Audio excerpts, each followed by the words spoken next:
Hey everybody, we are Francis, Martin, and Robert, and this is Snakes and Otters, a pointless discussion of eternal questions. Get ready, we're about to live in your head rent-free.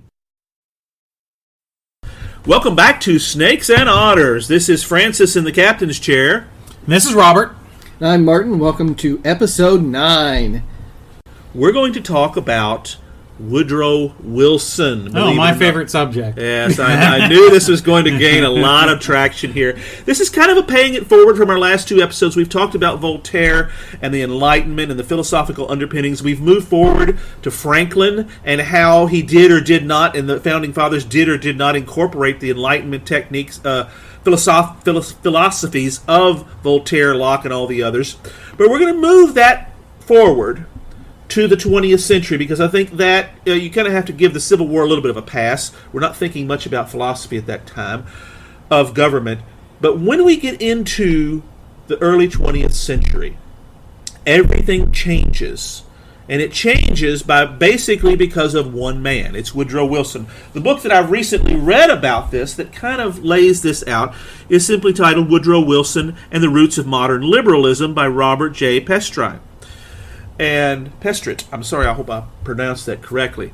And his premise, in many respects, is a lot of the philosophical underpinnings at the Revolution that we revere still today were taken. Most of us precisely the point, have taken a very mutated form because of, in particular, one man, Woodrow Wilson. At his election in 1912, and we can talk about that a little bit, because he should not have been elected. No, Teddy Roosevelt screwed that one up. Very much so, and he should have known better. Actually, he probably did know better, but his ego got in the way. Yeah. Because Taft was very much a, let's just keep on doing the things we've always been doing, and most people were pretty much in love with the 1900s, the 1900s, as they say, was a time of unprecedented growth. A lot of changes happened in those days, but much of the wealth that was at the beginning of that century concentrated in the hands of extremely few, thanks to Roosevelt, is broken apart and is beginning to move itself forward into the engine of the 1920s later. The war, of course, is kind of an interruption on that. But Taft is basically not going to rock the boat, but he's also not going to continue Roosevelt's aggressive policies here. Hence his reasoning for running against Taft, splitting the Republican vote, which had a clear majority at this point. Yes. And basically giving it to somebody who is a professor at Princeton. University of Virginia is who he was, is where he came from. He is actually a Southerner. Most of us do not think of him that way, but he is. But he was an intellectual, in his own mind, he was an intellectual giant. Mm-hmm. And that's where we get into something that is really stuck with us today. And I want to explore that a little bit. How much guilt do we need to lay on Woodrow Wilson for much of the modern, liberal, big government philosophy? That's Wilsonism. Well, I think you can lay much of the ills of the 20th century at Wilson's feet. Absolutely, and I think we don't do that well enough. But we're about to correct that today. Because Wilson, he laid the groundwork for World War II. Very much so. If you want to blame anybody for World War II short of Adolf Hitler, it's Wilson. The peace that came out of World War I was not a long-term workable peace for what it did to Germany. Right. Now, was that Wilson's fault, though? Or was that Clemenceau and Lloyd George? Yes. Because they all have a big slice of it. Yes, right. They do. And if they hadn't pushed so hard for that, and they made him trade that for the League of Nations. Right. His love of the League of Nations. I see. That's where you're going to... Yeah, they gave in on that, so he would give in on blaming Germany. So Germany didn't even start the war. Wilson himself, at this point, was riding very high. He did not have to... He could pretty much write his own ticket, so he thought. But because he was so blinded by philosophy, his philosophy, that he is willing to compromise basic good sense, he precipitated World War II. There's no question as to that. Yeah. Well, he allowed Clemenceau and Lloyd George to lay the actual seeds of Yeah. World War II. Now, does that mean Wilson is simply weak, or is he too much enamored with this, I will make the world in my image? Well, No, I think the latter. It- I think so, too. That's where we're going to go It's with your this. favorite word, hubris. Oh, yes, one of my favorites. Now, look, there's not enough bourbon on this table for me to get into Wilson the way I really like. I mean, if you're listening and you're a fan of Woodrow Wilson, Why are you listening to us? you Well, might wanna, we're gonna- you we're might gonna wanna try to- skip this episode. Well, we're going to convince you otherwise. Because- I really think we are, yeah, because we really need to look at this with the cold, modern light Yeah, of 100 years later, yeah. which should be long enough for us, far enough away from us, to really give him the honest appraisal that he is due. And he fails at just about everything. Well, I think the Worse than fails. He actually screws it up so bad, we can't get out of it. that could Easily. I don't know. Easily. I never lose hope. of I don't course. think that you. I don't think you can lay everything at Wilson's feet. Yeah, it's a little bit dramatic. But because what you're talking about, you have to really lay it at the Franklin Delano Roosevelt's feet, or wheels, depending on how you want to look at that. well, Because what Wilson did, he laid the groundwork Right. for what would come later. I don't know that you could actually say that Wilson would approve of where we are today. And I'm no Wilson apologist. right. But if you look at what he did and what came out of it, so it was under Wilson that we had some major structural changes. Correct. It was under Wilson that we got the Fed Income tax. and the income tax. That's right. So, but those were granted; those movements were started before him, Right. but they were implemented under him. It would not have happened without him or his party. Right. Also, the other thing, the direct election of senators. Direct election of senators, instead of being appointed by the governors of the individual states, No, the the legislators. legislators, excuse me, the Legislators. legislators of the individual states. That is what paved the way mostly for what would come. Well, not mostly. One of the major things that people don't even realize paves the way for what comes later, because it puts so much more power at the federal government. The senators are no longer beholden to the elected representatives in their home state. They're beholden to the mob Correct. in the home state. Now, granted, that's not saying it's like we have a true democracy with the senators, but it removes one of the checks on the Yeah. rest of the government. Yeah. That's right. And philosophically, that's a Hobbesian thing. The previous system is a Hobbesian Yes, thing. yes. And Voltaire would love it too, because he didn't trust the mob. He thought they were idiots. Right. And So- that's kind of what we're talking about here, is that can we be trusted to truly self-rule? Was Lincoln's Gettysburg Address prophetic in the way that will government of the people, by the people, for the people, perish from the face of the earth? Well, Let me take another big slug of Angel's Envy here, because again, I got to ramp this up a little bit. Please, we're waiting for you. We want this to be eloquent. And listeners, you may have figured out we are outside, and somebody in my neighborhood is shooting off fireworks. That's correct. So There's not celebrating a little, American independence by blowing shit up. That's right. Well, we're trying it's a very American tradition. That's right. We're America. trying to blow up Wilson America. as part of the America. gospel. Yeah. America. But I think, Robert, you are definitely on the money. I think the modern political situation is much more of a Rooseveltian situation. But it couldn't have happened, I think, without without Wilson did Yeah, first. but But it is complicated. It's where we are, especially with identity politics, is Roosevelt. yes. That's all. He introduced that, used it effectively. Nobody forgets that. He won because of that. He was happy to pit groups, individuals, whatever, against each other. He loved it. He would send ambassadors and representatives out with contrary instructions just to put them against each other for the hell of it. But Wilson, again, I mean, if you thought I was down on Bonaparte, Wilson's a vile racist that thought his shit didn't stink. yes. Yeah, there's no question. He thought he was a great statesman. He thought he was one of the giants. Right. And the Clemenceau war and Lloyd George only- and them only- laughed at him. That's right. Yeah, he was a bumpkin. 14 points. Well, the good Lord only needed 10. I mean, that's a Clemenceau joke on him. And then you go home, and there are other political figures, Right. In your nation, and they are powerful. And why not do a little hometown diplomacy and get Henry Cabot Lodge on your side?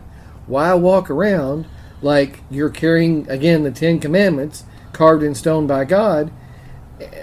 It's a political situation. Did he Be political. Did he truly think that he won the war?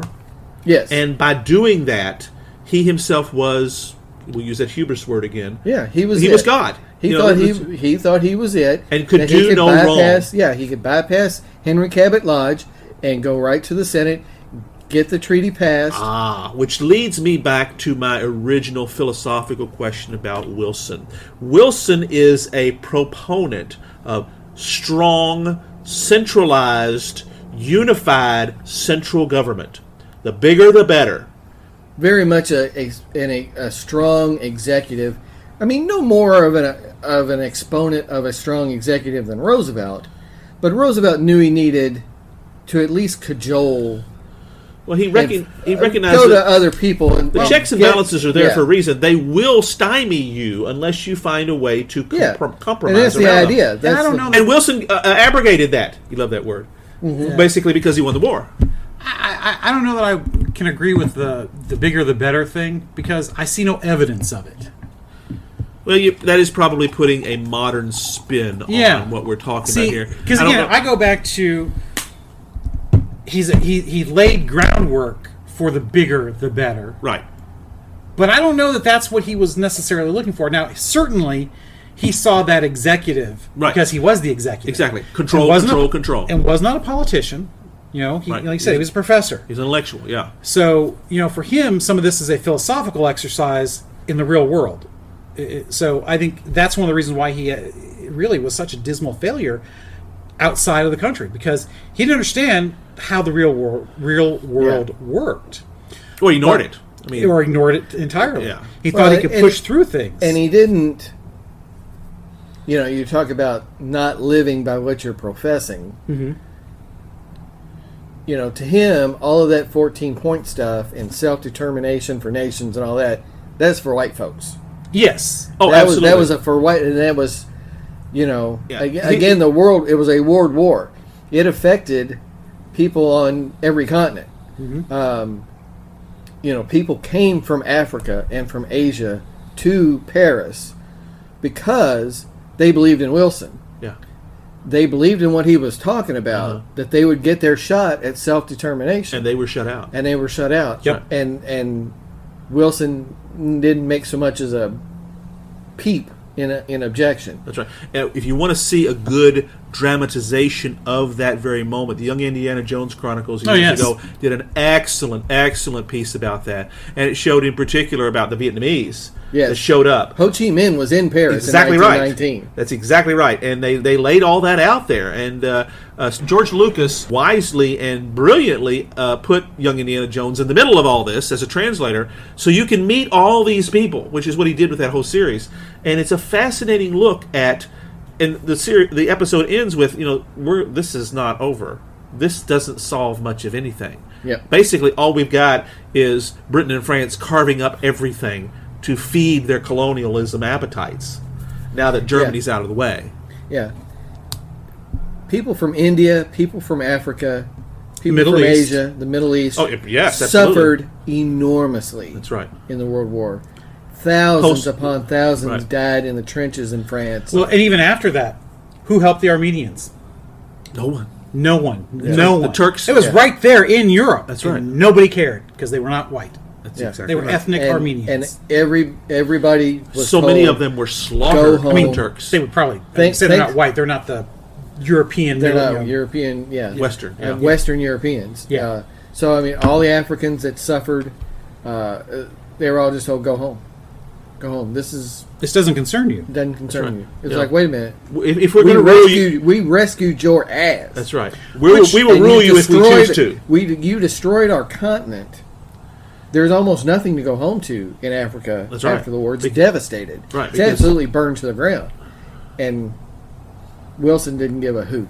which in a way is very Voltairean, because remember, he didn't think much of his fellow man. That's right. He believed in a strong leader, one man, to rule over the rest of The them. enlightened to despot, set which is Hobbes, right out of the bank, Yeah. right out of the gate. Yeah. So But, in many ways, you could say everybody's that, our brother, but Some are more brotherly than others. exactly. Yeah. There's always, there's my brother, and there's the one we don't talk about. It's yeah. So I think in the U.S. with Wilson, I think making those three changes I talked about, or at least shepherding them to their end, because he Right. didn't necessarily initiate any of them, but the direct election of senators by the people, the Fed, and the income tax. Especially the Fed and the income tax, they're more visible because, the Fed is how we finance our debt. Right. And the income tax, well, nobody likes it. Well, yeah. Well, in many respects, he is setting. I think it's one of those things, like Christ said on the cross, "Forgive them, Lord; they know not what they do." It's kind of what Wilson's doing here. He didn't realize the power he was handing to the federal government just by the taxation, income tax issue. There's probably, like I said, because he died, because he didn't even get a chance to finish out his own second term Right. as a lucid person. Right. We know now his wife Edith, she, illegally did God knows how much the last 2 years? Yeah, at least. Yeah, Yeah, the stroke pretty was close to- severely Yeah, incapacitated. I mean, Right. he should not have been president the last couple of years. He was truly not able to perform his duties, but because of the war, and which- we didn't have the visibility. that's correct. It wasn't really No known. 25th Amendment. She was Right. able to make that. It's right. kind of make us a show that he could do stuff. But Yeah, we and I'm didn't know. sure the advisors that he had and the people around him helped with that. That's correct. He froze a lot of them out. She did. I mean, they froze. She had to quite a have had few some people. help. Yeah, I mean, she could have done froze that. some of them out though. I'm sure she did, but it's like the people not knowing. That's kind of like Roosevelt. Not everybody realized the man could barely stand, much Right. less was in a wheelchair most of the time. Exactly, and the press, ironically enough, were willing accomplices in this. Can you imagine that today? Never. No Never matter what. happened. No matter what party's in power. Right. It would never be permitted. Well, he would have never been elected because you could never elect a handicapped individual to the highest office in the United States. Differently abled. That's correct. I mean, you at that know that, time, and I know no, that. That's right. I think that I don't. You could I think today. today, Back then, yeah. no. I think you could today. Maybe. It's I don't think a anybody stretch, just Anyway, because. Greg Abbott's the governor of Texas. Yeah, maybe In a so. wheelchair. Yeah, I mean, well, you get a wheelchair in Texas, like you just fire off some guns and you're good.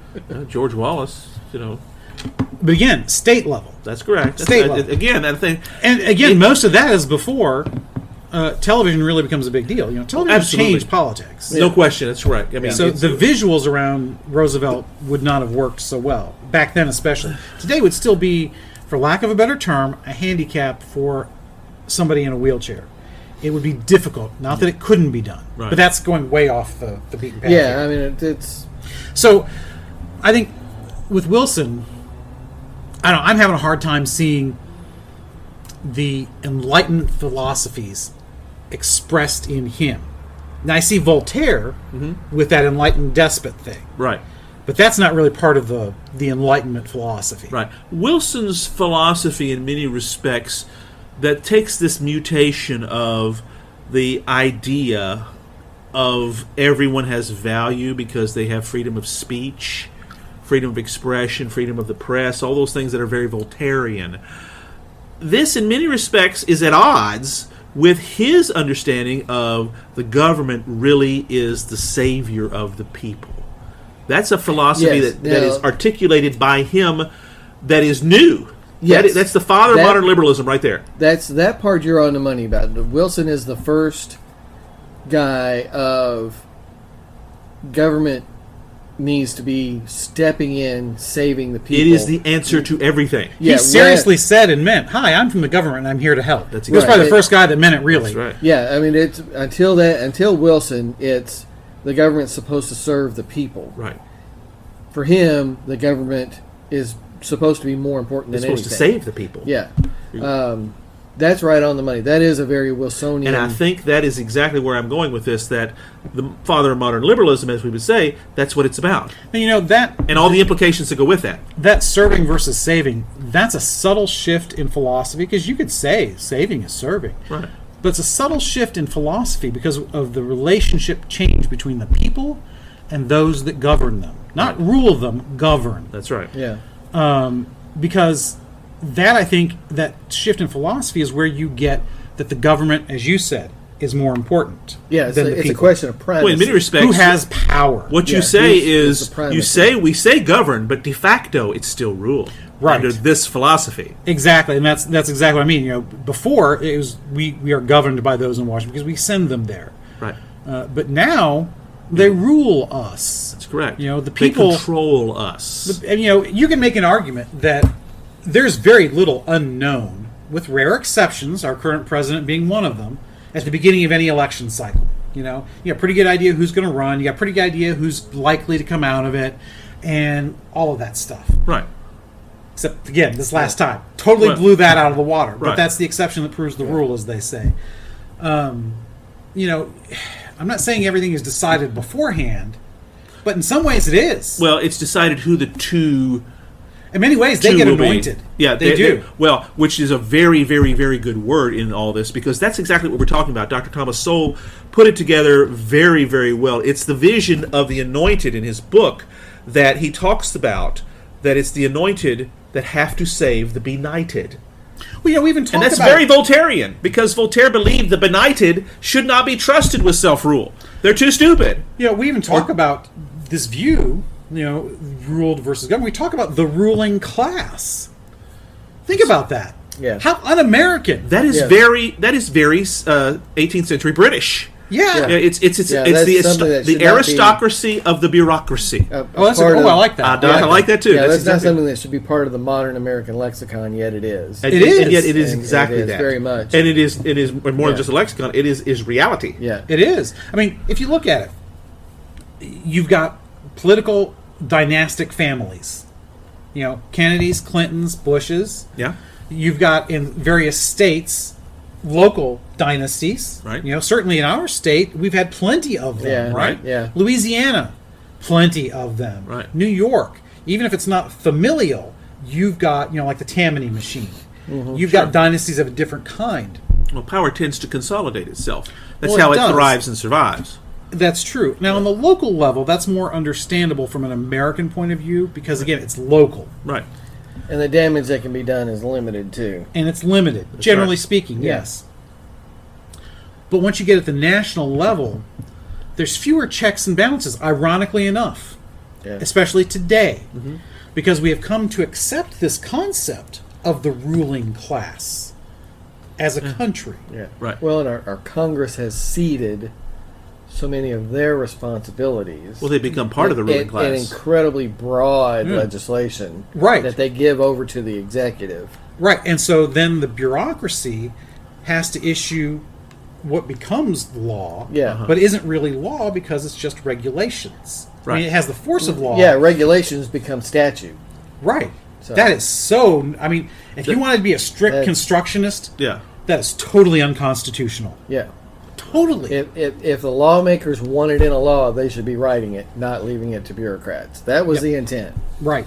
But let me do something here. 'Cause I want to get back to pinning this on Wilson. Yeah. Because again, you're not going to hear me say much good about Wilson. Well, none of us will. That's why I wanted to talk about him. To me, there's two huge things that Wilson represents as 180-degree turns. Okay. One of them we touch on here, in that prior to Wilson, if there's a problem in a community, the first reaction is not to go to government. Right. I mean, even going back to Franklin, his first reaction to anything in a community is, let's see if we can figure it out on our own. Well, that's the principle of subsidiarity. Yeah, it was part of what de Tocqueville thought was this great, wonderful strength of America is we'll figure out how to fix it.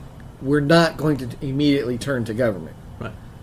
Post Wilson and post Franklin Roosevelt, we're paralyzed without turning to government. We look to government for a solution to everything. Yep. That's exactly it. We don't know what to do. We don't. Government save us. My cat is lost. What do I do? Yeah. Which actually I got leads to- shortchanged in the McDonald's drive-thru. What do I do? Call 911. People immediately turn to the government for redress of every grievance. Which leads to an idolatry, ultimately. It does. That's where... It's an idolatry of government. It's an correct. Idolatry of those in it. Wilsonism ultimately leads to false gods, idolatry. Yeah, it does, exactly. Yeah. The other thing, I'll hit this and I will turn it over to you, but the other thing for me about Wilson that represents this 180-degree change from the past is he steps into the world stage seeking to not just make us equals, but to ignore Washington and entangle us back in these quarrels. Which... in his hubris, he thinks he can settle. Right. You could say he's the first globalist. Yeah. Oh, absolutely. Yeah. Yes, in fact. Yeah. And ironically, of course, the reason he won the second term, just barely, mind you, is because he ran on the platform, he kept us out of war. Yeah. That very thing which he eventually proved himself false at. Because that's exactly where he... I think he wanted to be in the war. Oh, yeah. But he had to run on, I've kept you out of it, because he knew that's what people wanted. Wilson was not stupid by any means. No, but he... Again, this... Not to say that today's situation, when you look at something like NATO, in the post-war world, it's necessary. You have to be there. Well, yeah, but you have to provide a counterbalance. There are many things that came out of World War II that were unique. Yeah, it's unprecedented. That's right. But again, Wilson is bestriding the world like a colossus here. We bring in the Julius Caesar Shakespeare again. Right. In his own mind. In his own mind. His own mind. Yeah. And seeking to settle these quarrels, but at the same time, again, seeking to only settle them among the white people. Well, and to impose his own solution. Impose his own vision of what's just and fair. He is doing what Napoleon did as well, and many other tyrants before him. They see themselves as gods. They have made themselves. They have achieved apotheosis. They can fix it. They can fix, of who they are. Yeah. Napoleon felt this. He had a divine mission to bring his beliefs into Europe by the point of a sword, of course. Yeah. Wilson is very similar in his understanding here. He's simply using the diplomatic sword instead of the actual one. Yeah. Unfortunately, he has the leverage to do it. Unquestionably, America rescues Europe in World War I. Right. He has the leverage, but it's squandered. He squanders it completely, and is it because he got into the details too much and wanted that League of Nations so much? No. Well, I think he did, but I think it's for me. To me, that was the mechanism of how he squandered it. But I think the reason he squandered it is because he just had no clue of what. He didn't understand the game, much less the rules. Yeah. So Clemenceau and Lloyd George were absolutely correct. This guy was a bumpkin and needed to go back across the pond. In some ways, yes. There's a reason for Washington's admonition to stay out of these entanglements in the old world. Yeah. And you can't solve them. That's right. And when Slavs want to shoot Teutons just because, no amount of wonderful Wilsonian idealism is going to solve that. Yeah, no number of McDonald's on a corner is going to solve that. Yeah, these wonderful 14 points about self-determination and all that is still not going to fix that half of Europe would rather shoot the other half. Nevertheless, were the 14 points, and I'm sliding a little bit off here, were they worth it? Were they good ideas?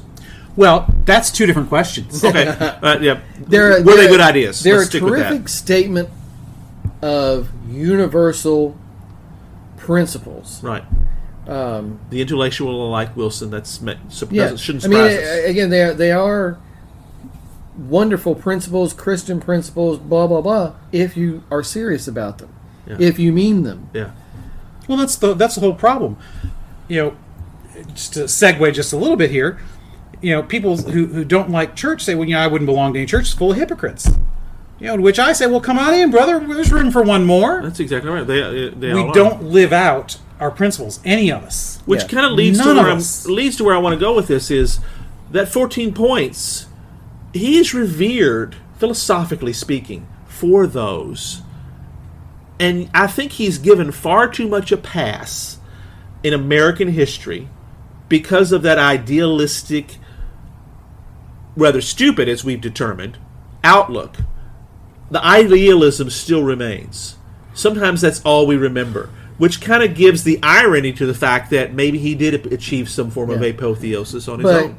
American diplomacy, and again, this goes right back to Franklin and what Isaacson's talking about. American diplomacy is at its best and works and actually fixes things when it combines an idealism of the worth and the value of all human persons with some realpolitik, with an understanding that you've got to actually do something practical here. You've got to fix things. You've got to be able to appeal to real people who might not share your idealism. So the reason that Wilson falls down is because he's one-legged. Yes, exactly. He's an idealist. Without bothering... Where Franklin, one of the great diplomatic successes in American history, again, was there when it was signed to end the war. Signed a treaty with the French to help us win the war. That's right.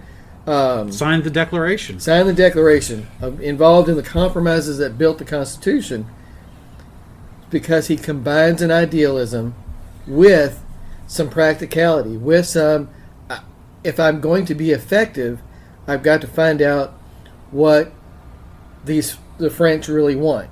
That's what I was talking and appeal to that and make sure I'm offering that to them. It's not enough just knowing where you're going, but you have to know the roadmap to get there. Yes. Yeah, well, it's kind of what another way of talking about is what I had said, I think, in a prior episode.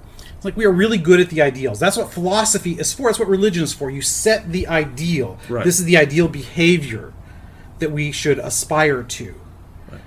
And it's up to us to live it out. Yeah. And that's why I say that we suck at it. Right. We don't really do it. We are all hypocrites. Some of this is English common law versus Roman law, because Roman law is exactly what you're talking about. Yes, that is Roman law. But it's even the founders realized that that not all men are truly created equal in practice. That's right.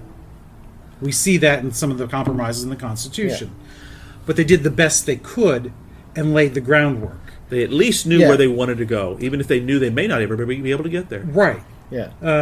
If you look at Wilson, I think he saw the ideal as the only way. Yeah. And I think that's why he failed in the diplomatic area. Again, contrary to Franklin, how do you get people on board who don't share your idealism? You've got to offer them something. Yes. And I think that when you marry it up with, I think that all attention on being this great statesman, and not paying attention to the stuff that was happening at home that would later change the country and the world, really. It's because either he wasn't interested in it, because honestly, I don't think anybody saw where those things were going to head. No, even Wilson did not realize the Frankensteinian monster that he ultimately created. And that, of course, he laid the groundwork for it. That's correct. I still don't he laid it all out. He actually built the Frankenstein monster, but it was Roosevelt who gave him life. Oh, very good, very good. See, I knew we could make this work. Yeah, that's not bad. Yeah. Well, sir, we're at the end. I think we have. I'm surprised we spent that much time on Wilson. It went so fast. Absolutely, it was. There's so much more we could talk about. It seems almost unfair. We thwacked a poor defenseless dead white guy. It's all right. Oh, it's all right. That's all right. Yeah. Thanks again for joining us. We'll be talking next time. We're going to shift gears considerably. We're going to go back to comic books where we were a few episodes ago. And we want to talk about the contribution of the great King, Jack Kirby, in the modern understanding of comics today. Thanks for being with us here every week at Snakes and Otters, a pointless discussion of eternal questions. Be sure to spread the word on your social media accounts. Follow us and retweet us. We are on Instagram and on Twitter at Snakes and Otters. Let your friends know that they can find us on Podbean, Spotify, Stitcher, iHeartRadio, Apple Podcasts, and on YouTube. Just search Snakes and Otters Podcast to find us, and please remember to leave us your comments and reviews. It helps people find us. And you can always send us an email at snakesandotterspodcast@gmail.com. I'm Martin. I'm Robert. And I'm Francis. Catch us next week. Same snake time, same otter channel.